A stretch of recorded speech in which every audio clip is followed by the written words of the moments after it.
Jai Guru, everyone. Jai Guru. Jai Guru.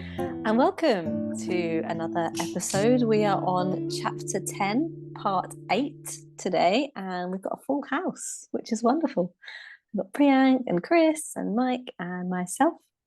So last episode we we ended with the reflection that Guruji had been living in, it's Calcutta, isn't it, for so long, but never come across his guru, and he was remarking on that. And now we come to the next point in the chapter, where he tells us where he had to go, where he met Sri Yukteswar, and he said, we had to travel for our meeting to the ancient city of Kashi, Banaras. And I was very intrigued as to this town, so I'd never been. So I did the classic Lauren and did a lot of Googling. And it's actually a really interesting place. We won't go into it too much because I think we've got this coming up in some later episodes. But it's on the left-hand side of the bank of the Ganges. And apparently it's one of the oldest living cities in the whole world. And people go there as like this pilgrimage spot. And it's said that if you quote unquote die or leave your body there, it's said that you will attain like the ultimate state of freedom from the cycles of birth and re-death. So people actually go there to die, so to speak. And they've got like these special houses where you can, like, you basically have to book a place. It's a whole other world. It's really fascinating. Yeah, and lots of great ones as well walked there. But before we get to that, yeah, Mike. When Guruji says ancient city, he explained in the beginning of the book that there are many civilizations that were great in the last descending Dwapara Yuga. I love to bring up the Yugas again. And that civilization in India, it outlasted most of the others. He mentioned the peers they had at the time, Babylon and Egypt and Persia. And this is one of the remainders of that civilization. It's an ancient city like this, basically a city that was a pilgrimage spot from the higher ages all the way down, and now we're going up again, and it's always been there, never left. There's also two important places there, temples, we should say. One of them is the Kashi Vishwanath temple, which is one of the 12 Jyotirlingas. I hope to go to visit this, by the way, in two days. I should be there. And of course, the other holy place is Lahiri Mahashay's home.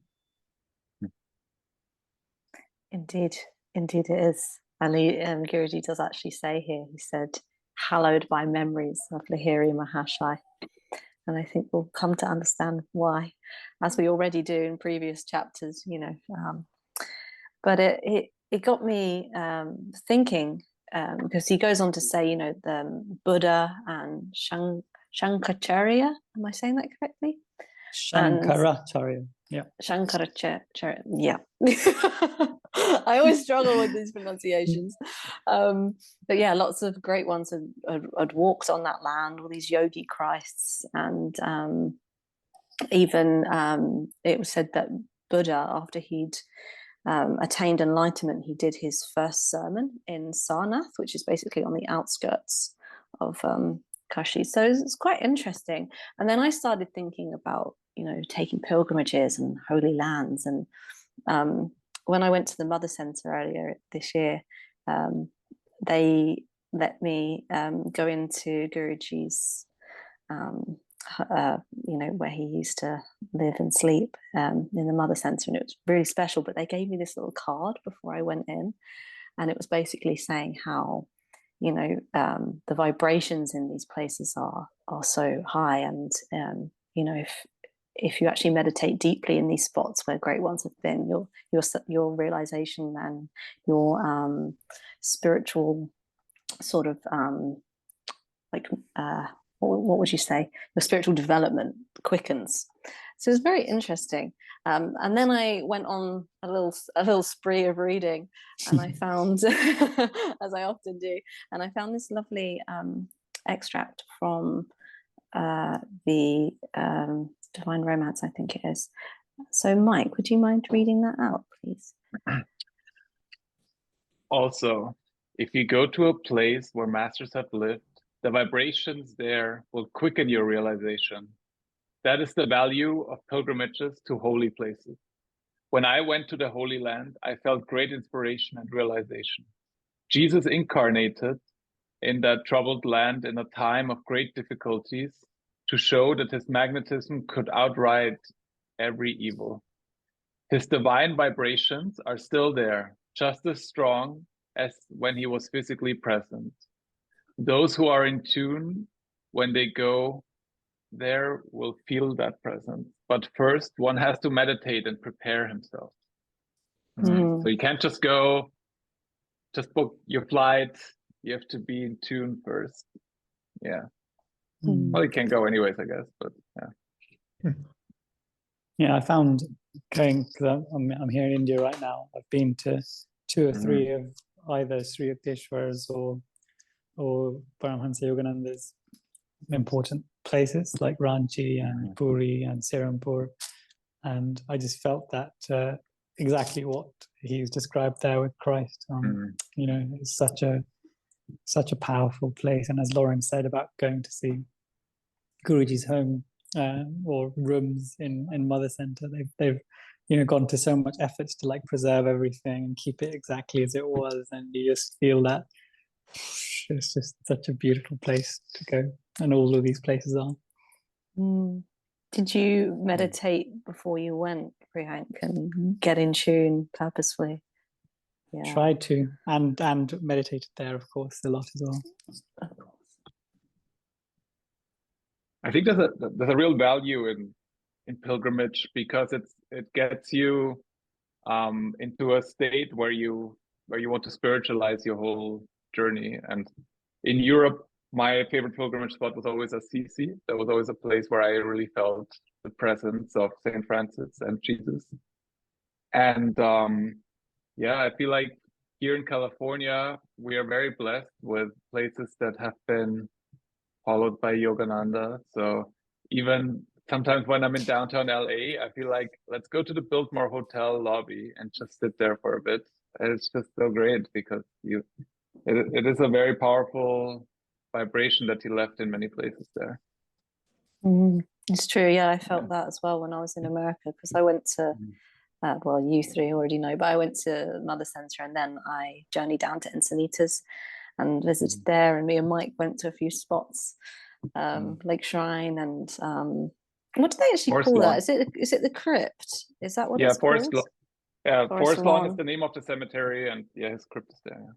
Yeah, and there's such a power in these places, and you find it in the smallest spots as well,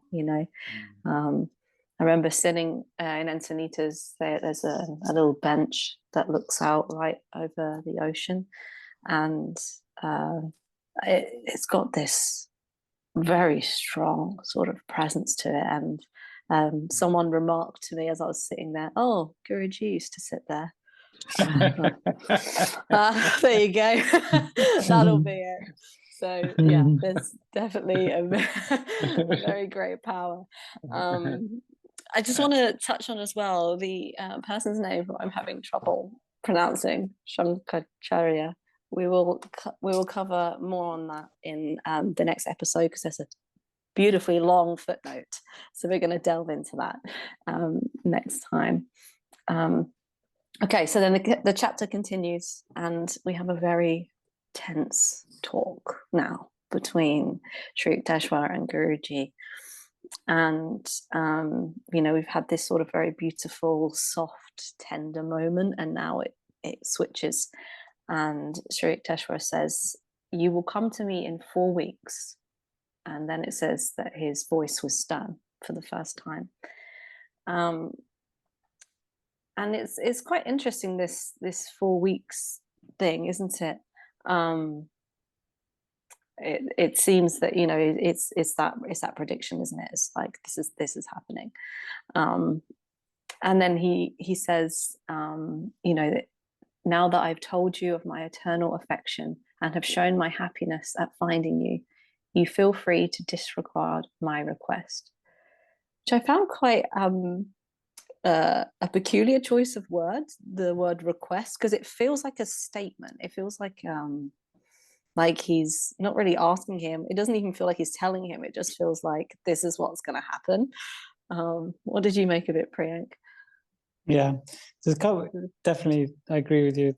The other thing I was going to say was that, you know, perhaps Mukunda's a bit taken aback by his stern voice. You know, he feels the need to mention this, you know, his tone all these years ago that he must have remembered. And no doubt he obviously also reflected that that was the first of many, many stern conversations that that Sri Yukteswar had with him. But the other point I was going to say was that it suddenly turns a little bit bitter, not bitter, but, you know, stern, because up to now they've had such a lovely fellowship, right? This reunion, and now this just takes a slightly darker turn in terms of the seriousness and the gravity of the words being exchanged. So the bittersweet parallel duality of life is kind of reflected here as well. Yeah, when he said that for the first time, his voice was stern. When I read that, I thought, well, he's switched gear, you know, fairly firmly. He hasn't sort of gradually got to this point or anything. He hasn't preluded this conversation with anything, it seems. And I thought, wow, okay, that's, you know, he's making a point. There's something here that he's trying to communicate. And to me, obviously, reading on, what was being ingrained in my mind was that he knew that there is much in Guruji at this stage of his development that he needed to help him work through. So this was kind of the preempt to that, like, you know, this is going to be tough work. There's cut the nonsense sort of thing. There's no rebellious nature. You've got to put the work in now. So it was sort of the firmness that was going to be needed, as Guruji later describes as almost like pulling teeth. You know, the nature of the discipline that we would have to go through. So yeah, this is the first of the first warning in a sense. I think he also notices that this request is a tough one and it might take some time to process for Mukunda. That's why he kind of says, okay, at the end of the day, you cannot disregard what I say. So sooner or later you have to go home. Mm. Yeah, we see a few lines down that he basically reads the mind of Guruji. He knows what's going on, so he preempts exactly what he's thinking or, you know, struggling with. So he probably says it in mind of that. Like he's already trying to get ahead of the conversation. Is it me, or is there also a bit of a touch of humor to how he's worded it, in the sense that I've showered you with my unconditional love, essentially giving you one of the most beautiful experiences of your life, and now you're disregarding the one thing that I'm asking you. And it's not like I'm asking you to move a mountain, really. It's just Yeah. Just go home. No. Go home from whence you came. Yeah, after a rocky start. Yeah, but before we get there, just before we do, Sri Yukteswar then goes on to say that next time that they meet, Guruji's going to have to reawaken his interest, and that he's not going to accept him easily as a disciple. And yeah, Mike. That also means he foresees next time. So he's pretty sure that I don't know if you ever come across people who kind of are very emotionally intelligent and they kind of know what's going to happen, and you just argue with them, and then they already tell you, see, next time you will have to do it like this. And I feel like this is what Sri Yukteswar is doing here. Yeah, he's saying that you shall have to reawaken my interest. So he's saying this to Guruji to say that I'm not necessarily going to simply accept you as my disciple. So this is the stark warning. If the previous comment of you will come to me in 4 weeks in a stern way wasn't a shot across the bow, as so to speak, this was definitely the warning that Guruji probably needed to hear at that time to refocus his mind on what's important. And because Guruji is then kind of, or has gone against the wishes of Sri Yukteswar, kind of going against the grain. Whenever one does that, and it's for one of your higher endeavors spiritually, you have to reap what you sow, right? You have to suffer some of those consequences to rebuild that where you were or where you should have gone. So Sri Yukteswar is essentially confirming that, isn't he? He's saying you'll have to reawaken my interest. This lovely moment that we've just shared isn't just going to come so easily next time. And he says, I won't easily accept you as a disciple. Tough words, isn't it, to hear after especially such a moving moment as it was in the previous few paragraphs. I don't know if you guys were surprised by the Guruji's Mukunda's demeanor here, but I was thinking, oh, he finally found his guru after lifelong search, and then he lets this little thing get in the way. But maybe that's also showing how strong Maya can be. But I was surprised by that this was allowed to happen.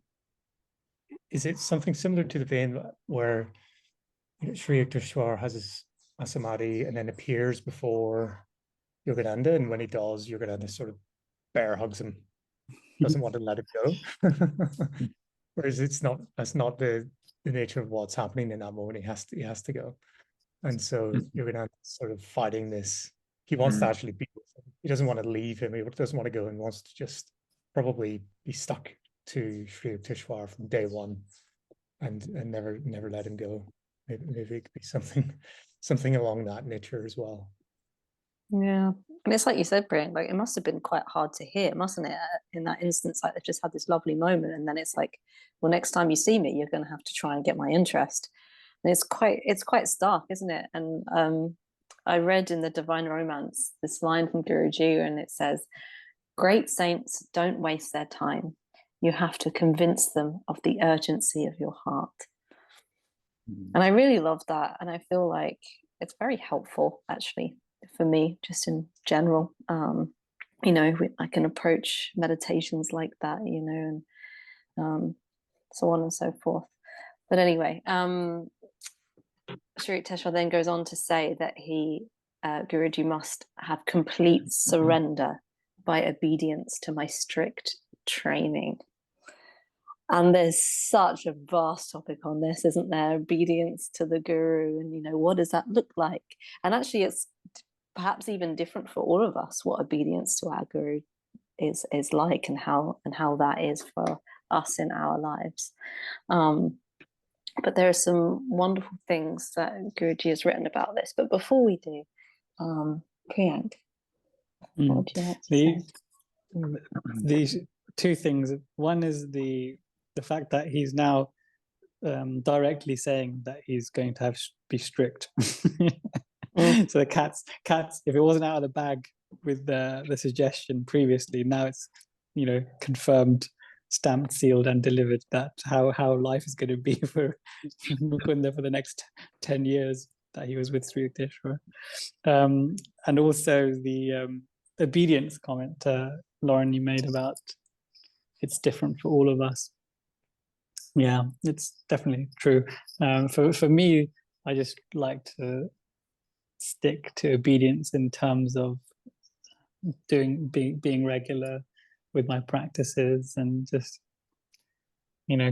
try and stick true to the teachings and the guidance that he gives us as much as I can. But more than the guidance, I just try and let the practice evolve my, how I live my life, as opposed to like making every single thing, making a list of the advice that every guru says in every walk of my life, and being obedient with all of those, because I think that's quite a challenge to do that, because he's given advice on mostly every facet of your life, from how to attract a soulmate, to how to attract true friends, to how to be in life and work and service. It's like such a vast topic, but doing your practices and being regular with those and going deeper and deeper meditation, I feel like all the rest will kind of hopefully come out of that. Yeah, I actually read this beautiful line by Sri Yukteswar in the Holy Science the other night, and he was saying about when we do our practices, to do it out of love for our guru. And that really stayed with me, and it just came to mind when you were talking about that, Priyank. Yeah, it's true. Mike? One thing that I kept thinking about was always like, why did he join Dayananda's ashram and stay there for so long? And one reason could also be that now he's more ready to join Sri Yukteswar, because he learned obedience there already, and gotten used to some kind of ashram discipline and life. So this might have moved him to the next level in that sense. Yeah, it's true, isn't it? Like everything's a stepping stone, even if we don't necessarily see it in that moment. Yeah, and I was thinking about this whole obedience to the guru, and how sometimes maybe it feels kind of far away for some people, or even us in moments, if well, Guruji's not here in his physical body, but he is here everywhere all the time, right? But I found some things that I thought might be helpful to us or anyone that's listening, perhaps for attuning ourselves with Guruji, because he is really omnipresent and always here, as close to us as we are ourselves. So Chris, would you mind reading this out, please? Sure. I receive the vibrations of my guru, Sri Yukteswar, all the time, even though he is now reborn on another plane. When he was still living in India, I used to feel his vibration. So it is true that you can receive the magnetism of saints even from a great distance, because it is so powerful. And then I found this next thing that Guruji says, and he says, while you are praying, visualize that I am praying with you, and you will feel a great reinforcement of power. And the advice related to that we're given is to never meditate alone, isn't it? At the start of each meditation, invoke the presence of each of our 6 gurus and bring them round the circle and meditate with them. And it's very helpful, isn't it? Yeah. Okay, so back to the chapter. So we've just had this sort of very direct, straightforward remark from Sri Yukteswar, and I would sort of assume or think, oh wow, okay, he'll just say yes, sure, absolutely, I'll come in to you in 4 weeks, whatever you say. But Lord Mukunda just stays silent, and it is obstinately silent as well. And he says that his guru penetrated his difficulty, and he gets straight to the heart of it in full Sri Yukteswar style, and says, do you think your relatives will laugh at you? And really that's what the heart of it is, isn't it? That poor Mukunda, he's had all these remarks from his family about going away and going to the ashram, and that he's going to be back soon, and Ananta's sort of really gone to town on him, hasn't he, for his desire. And then Guruji says, "I will not return." You can imagine, you can sort of feel the tension and the atmosphere in this when you read it. It's like you can cut through it with a knife. And then Sri Yukteswar goes back in and retorts, "You will return in 30 days." And Guruji says, "Never." And it's just so sort of. Chris, what do you make of this? It's shocking actually, or it's surprising. I don't know which is the better adjective for it. But in a way, it's not. It's sort of true to form to Guruji that he has been very rebellious in many different ways in his childhood. He's been very independent. He's been the leader. He's been the one to sort of make decisions and go out there and do things. And so this instruction is very much against his own desire, his own kind of mind, that he had set his mind to doing something.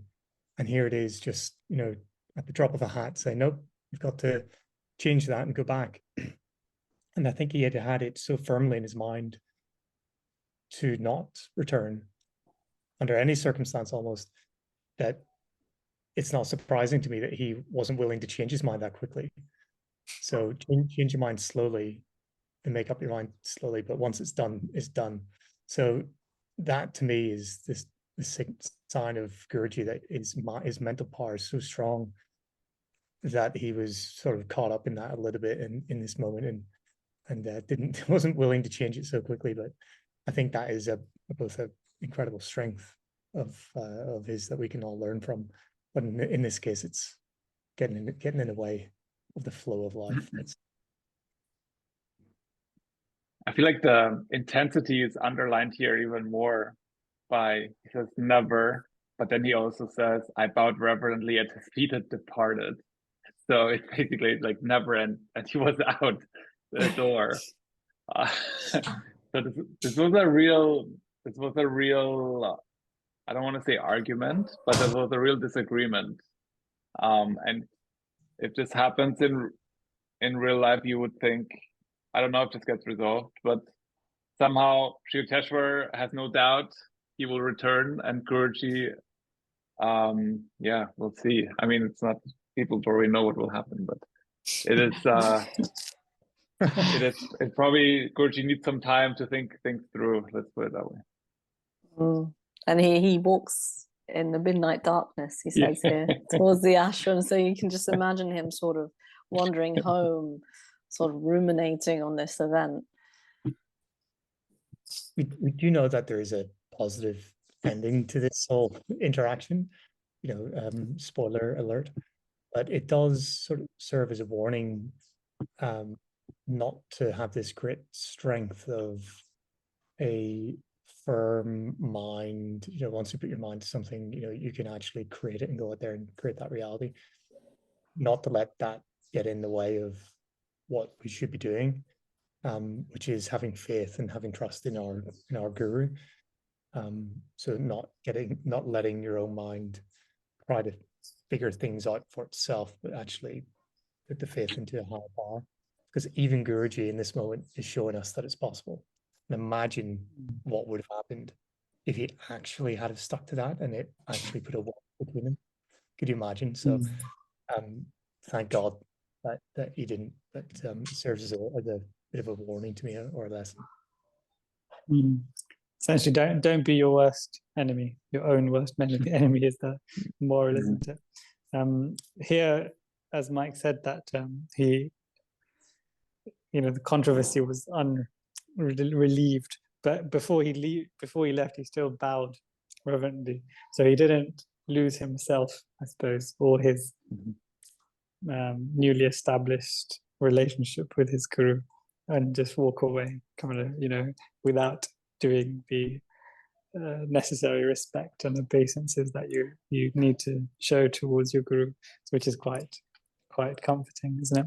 But the other good thing here is that it said that he was walking in the midnight darkness towards the ashram. So that's 12 hours.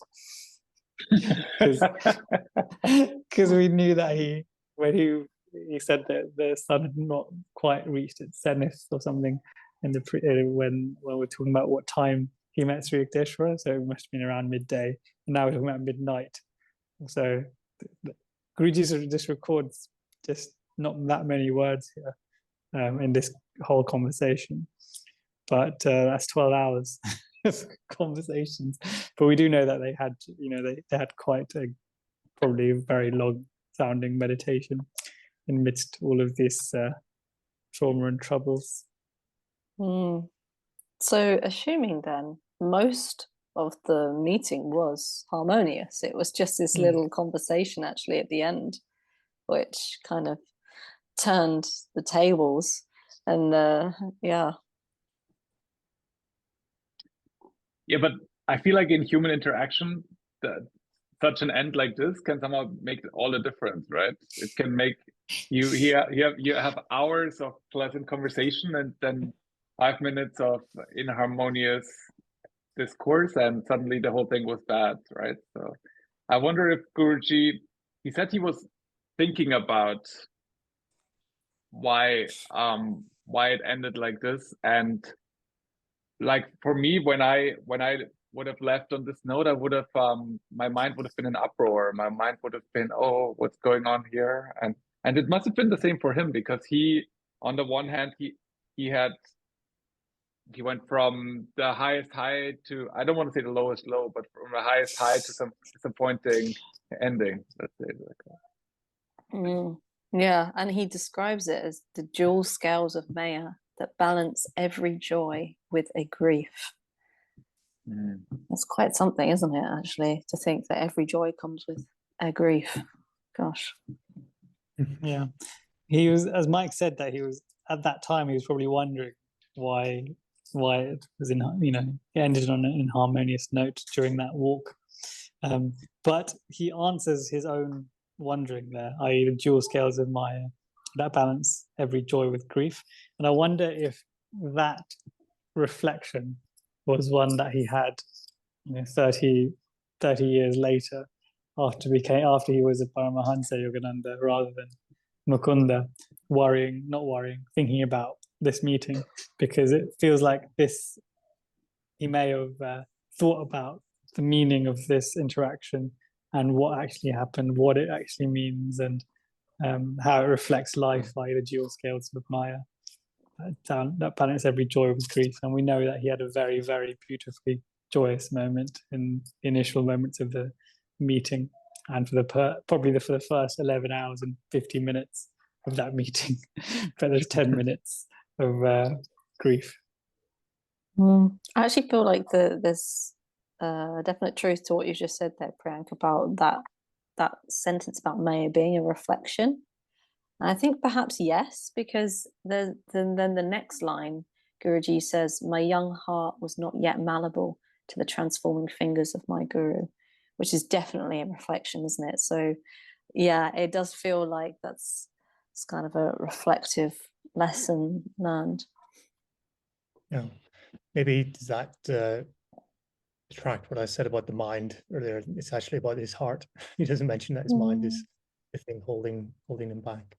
So maybe it was pride or something that exists emotionally in the heart, might have been stopping him from returning to his family rather than his mind. Yeah. And Sri Yukteswar talks a lot about the heart, doesn't he, and the holy science and things like that. So there's a lot that comes from the heart. The stages of the heart.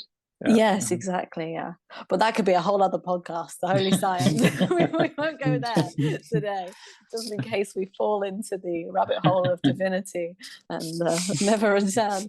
And then the chapter kind of takes a little turn now, and so Guruji's gone back to the hermitage where he's staying.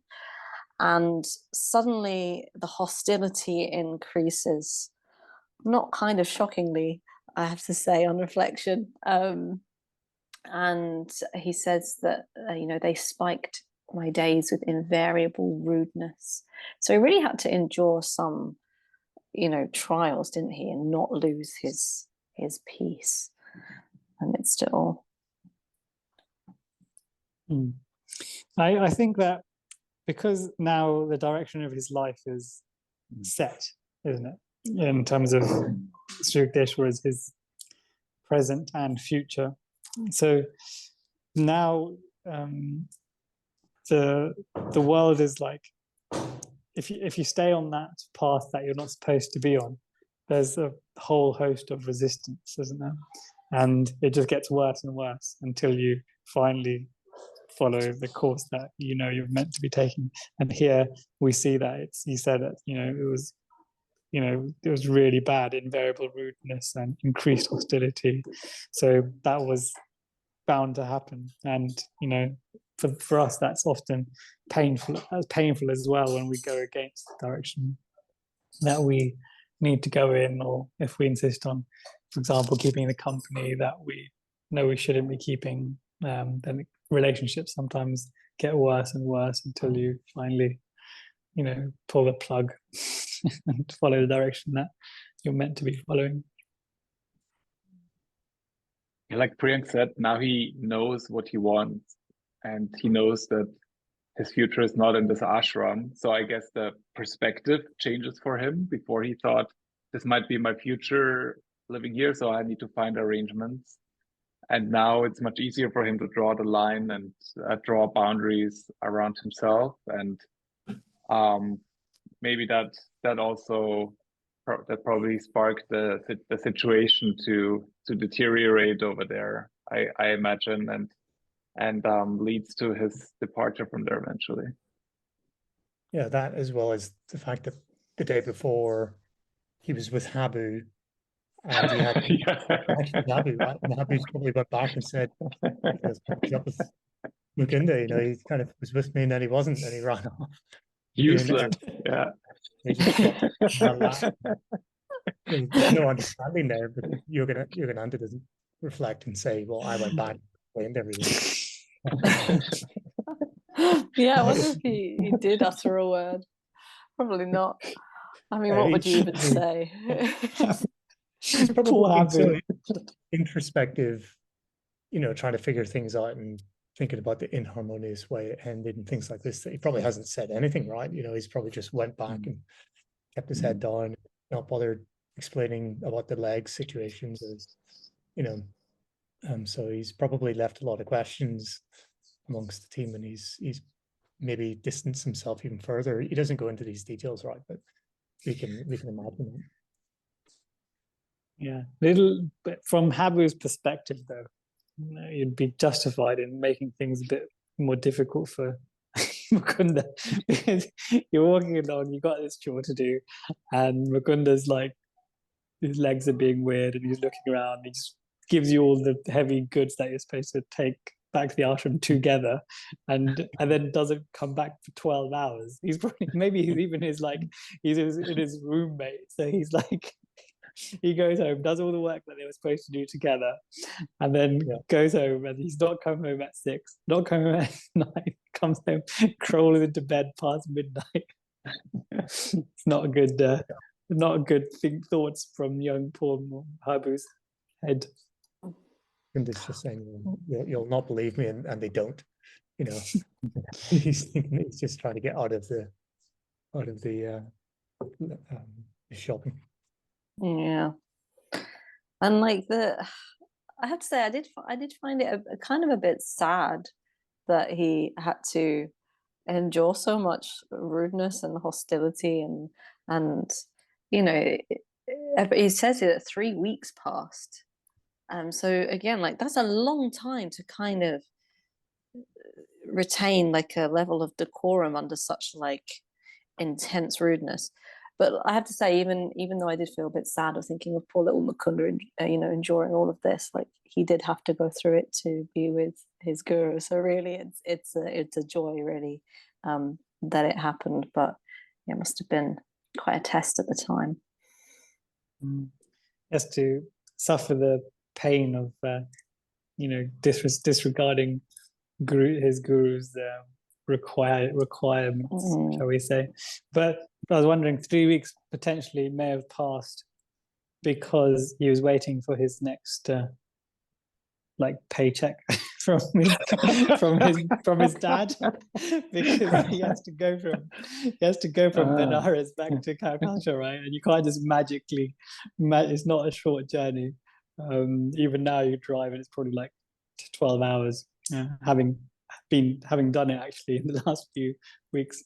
So he's probably has to pick his moment. You can't just say I'm out of here.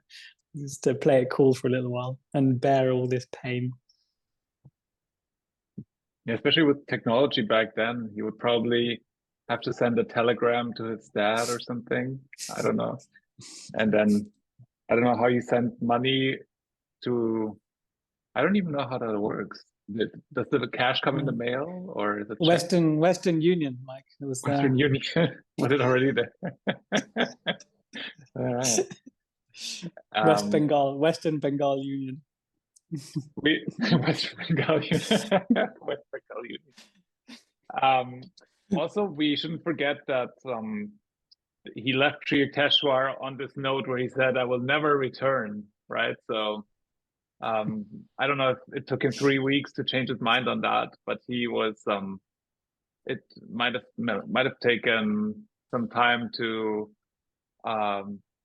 let this all settle. There's a lesson in here somewhere as well about company. Brink mentioned it, touched on it a little bit there, about the company that you keep, and sometimes it does go this way, you know, if you're not in the right company. I think it's a pretty great lesson, and it's something that if all younger people would learn, you know, in their teens maybe, or you know, maybe even earlier if possible, it would save a lot of heartache. You know, it's not really into your 20s and 30s do you sort of realize, you know, who it is that you are and want to be, etc. But even the great successful Yogananda, we know that he goes on to do what he does and to be who he goes on to be. He has these moments where he's trying to sort of fit into a world that isn't right for him. So I think everybody could relate to that some way, right? So yeah, it's a drama. It's hurtful, but you can still go on to find your family, your soul family. Like I think everybody feels, people in the SRF, like we're soul brothers and sisters in a way. It's one big family, and Yogananda goes on to create that for himself. It's such a nice ending to this difficult time that he's going through. Yeah, and it's so helpful. Like I know it definitely helped me, and continues to, but particularly in the early days, you know, I didn't know anyone that was, you know, even close to this path apart from other SRF devotees, and just being around them, being on this podcast with you all, and like all of it, it really does make such a difference, and it's such a blessing to have like-minded friends, you know. So yeah, the opposite is, well, pandemonium, as we're about to find out from Guruji. So apparently 3 weeks pass, you know, he's been through all these trials, and then Dayananda leaves the ashram because he has to go to a conference in Bombay. And Guruji says, pandemonium broke over my hapless head. I had a little giggle at this line. I don't know why. There's just something comedic about the way he writes it, not necessarily the actual happening. But then comes this really horrible remark. Well, I found it horrible, that he overhears saying, Mukunda is a parasite, accepting hermitage hospitality without making proper return. It's very strong, isn't it? And like, also, what would be a proper return? What constitutes that? And yeah, it's quite something. I think it shows a bit the dynamic in the ashram that when Dayananda was there, it was much nicer for Mukunda because Dayananda really appreciated Mukunda, it seems. And then when he left, then the other ashram members, they did not appreciate him as much, and they did not see the value he brings, which probably was more of of a spiritual upliftment rather than doing it all the chores all the time that he supposed to do. Yeah, and it's kind of, it made me reflect, like, you know, how if Dayananda leaves and then people's approaches to Guruji are changing, then, you know, that it kind of says where they're at, doesn't it, on their journey. Yeah, Mike? It also shows the kind of living in an ashram, like Guruji said, life should be chiefly service. And I think that there's some real like wisdom in this, because if you live in an ashram and everything is just an exchange, you exchange service for food, you exchange service for someone else's service, then this becomes a zero-sum game and a race to the bottom. But if you do service for God, if you serve your other members of the ashram because you want to please God, then this becomes a very joyous experience living in an ashram.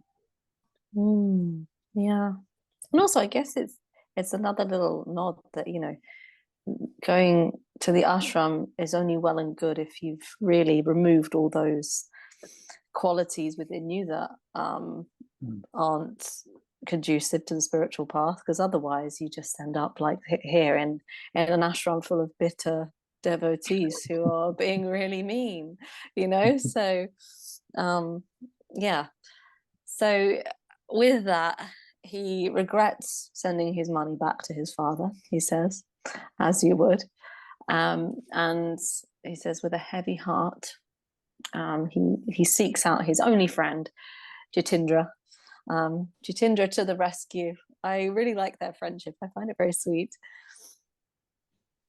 Yeah, I think let's stretch out this keeping the right company lesson even more here, because in times of trouble, such as what Mukunda is experiencing now and what we experience, isn't it absolutely wonderful to have a Jitendra in our lives when we go through our hardships?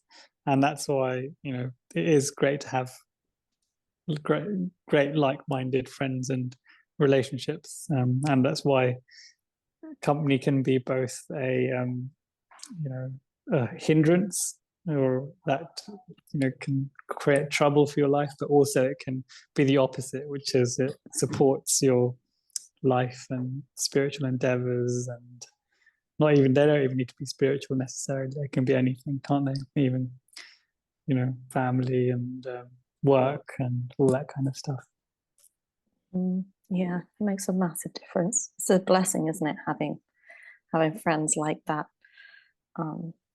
Yeah, so he goes to his friend and he says, "I'm leaving," and he asks him to convey his respectful regrets to Dayanandaji when he comes back.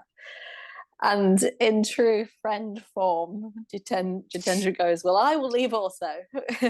And he's not just because Mukunda's leaving. He says that, you know, his attempts to meditate aren't, you know, meeting with any more favor than his own. So apparently he's very determined about this as well, that he was going as well, which is probably a boost to Mukunda as well, thinking, yes, power in numbers. Yeah, Mike. Do you guys find it funny that they choose to wait for Dayananda to actually leave the ashram? Do you think that's also maybe Dayananda was such a charming old chap that they couldn't do it to him, so they had to wait until he goes traveling before they leave? Maybe that's also a reason for the 3 weeks. No guilt. It must have been really bad, mustn't it, for them to leave, but also, you know, given Mukunda's strong determination not to go home, but also for them to leave while Dayanandaji isn't there. Like, think the person that is really kind of brought you to this place and who you really enjoy spending time with, and, you know, he has such respect for Dayanandaji, doesn't he? And to leave then without even saying goodbye, like that's huge, isn't it? And so it must have been really terrible. It must have really got to a point where they just went, "No, I'm out of here." which they did. And Guruji then shares with Jitendra that he says, I have met a Christ-like saint. Let us visit him in Serampore. Yeah, like I found that the way he said it interesting, because I don't know what the reputation of Christ is in West Bengal or in Benares, or if people are impressed if they hear that, or if they, but he used it there, and I don't know if he actually used it in his native language or if it's just a translation for the book here. Yeah, we guess we can never know that. But my impression would be that Christ-like is a translation of a word like a sadguru, which is, you know, someone who's a true guru or something like along those lines. But this is all. You'll also remember that this was in the second paragraph where he said of the book, where he said, "My own path led me to a Christ-like sage," and now after 10 chapters of slogging through this autobiography, we get a confirmation of this first, page, second paragraph line. And he doesn't tell Jitendra, oh, I've met my guru, this is it, we've just confessed our unconditional love for one another. It's just, he's not downplaying it, because a Christ-like saint is huge, but he's kind of shrouding that divine encounter in this language. And we talked on this before, didn't we, of not necessarily sharing our spiritual experiences and so on and so forth. And I feel like this it gives enough to his friend to convince him to go, and also intrigue him that he might also want to meet him, but doesn't fully disclose the depth of their relationship. What do you think, Chris? Yeah, probably in line with some of Yogananda's previous adventures, the beginnings of them.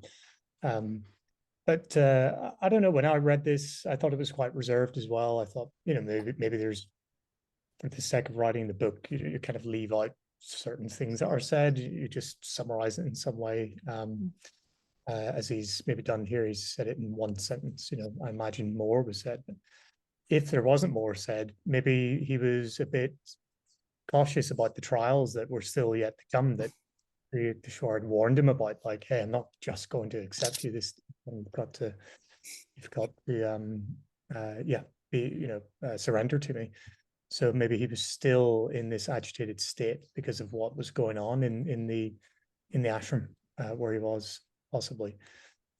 So yeah, it's curious to think about, really, isn't it? That he didn't just say, "This is my guru," he's going to be my guru, and kind of going more heavy in the description.